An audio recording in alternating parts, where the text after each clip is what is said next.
Joe Digenova, our legal expert, joins us now. Good morning, Joe. Good morning, Brian and Brian. I wanted to start off with something that I read a couple of weeks ago, and I guess this has been out there for quite some time, and it goes to the individual mandates that the Supreme Court is going to hear on the health care law. And there was an article that said Justice Scalia could be a person who's considered to be a conservative who may side with the administration, and they cite things that he has written in the past or opinion that he gave in 2005 on growing medical marijuana, where he wrote that Congress may use its authority under the Commerce Clause, for interstate commerce, to regulate an individual who wanted to grow medical marijuana. And I just wanted to get your take on whether you thought that Scalia could be a swing vote in the opposite direction when it comes to the individual mandate. Well, I don't read that decision that way. I don't think he is a swing vote in support of the administration. I think he, given his past writings taken in toto, he would clearly be a vote against expanding the Commerce Clause so widely that you could have an individual mandate. And the reason for that is, in all of the recent cases, cutting back on the Commerce Clause and striking down federal legislation, he has been in the majority.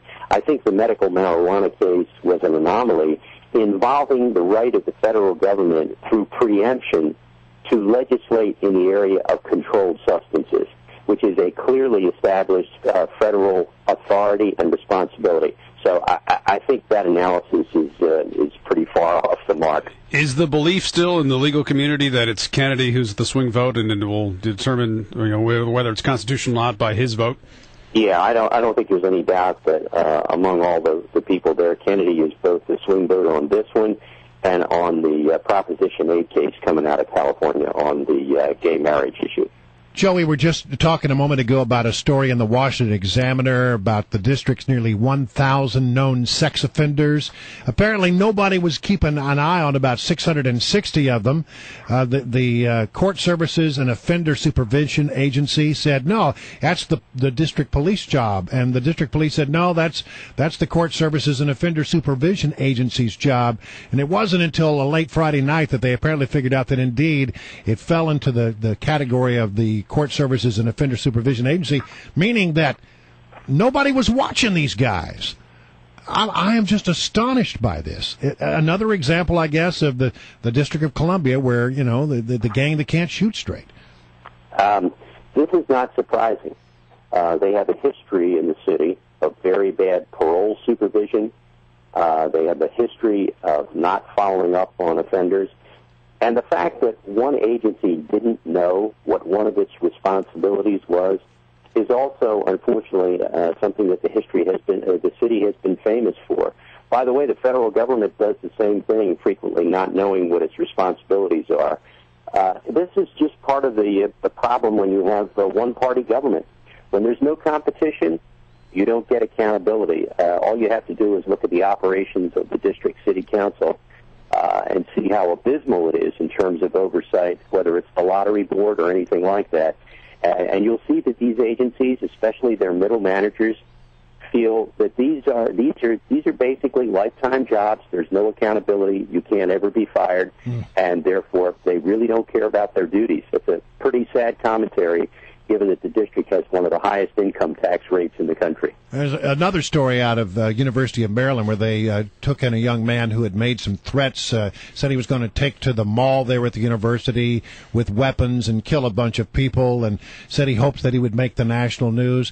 And yet, at the end of the day, if he's charged at all, it's a misdemeanor and at most 6 months in jail, $2,500 fine. Well, Maryland may want to take a look at some of its threat laws. Most states have what are called Martin Luther King laws. These are laws that were enacted after Dr. King's assassination, which made threats or the use of threats major felonies. The District of Columbia, for example, has a 20-year threat law. It seems to me that this fellow probably, I know he's been submitted for psychiatric evaluation already.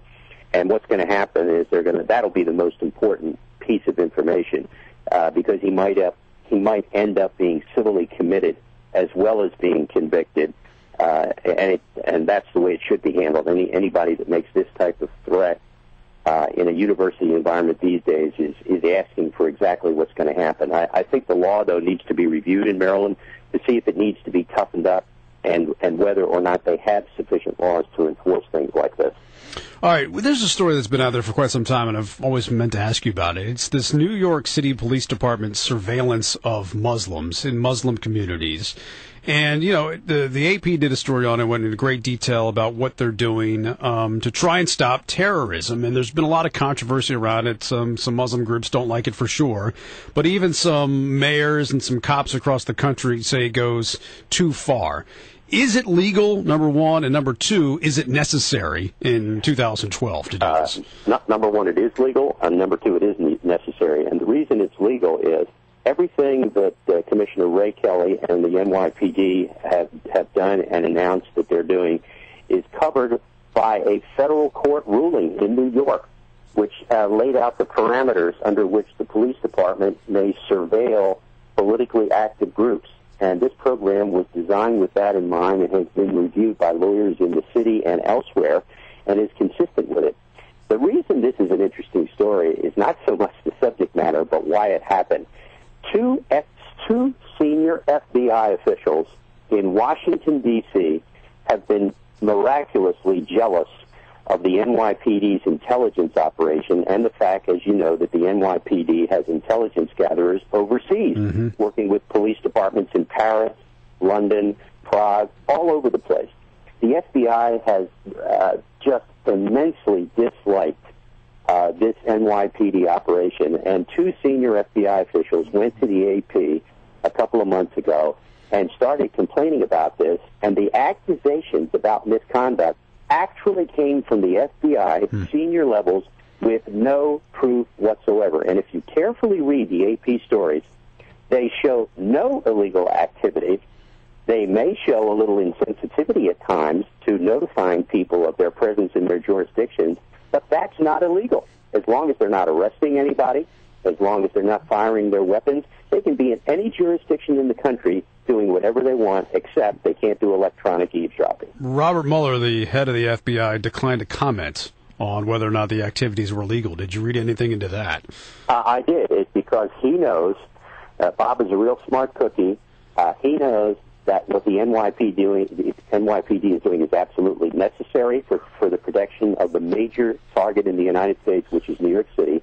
And he knows the source of the AP stories were people in his own FBI. And believe me, the people in New York at the New York Police Department, I've spoken with them, they know who put this story out there, and they know that the FBI, especially some of the people at the senior levels, are extremely jealous of the effectiveness of their operation. This is an amazing story about the politics of law enforcement more than it is about whether or not anybody in the community is being surveilled upon. Turf wars will never go away, will they? And they never will. Yeah, all right, Joe. Great to talk to you as always. We appreciate it. Thanks, guys.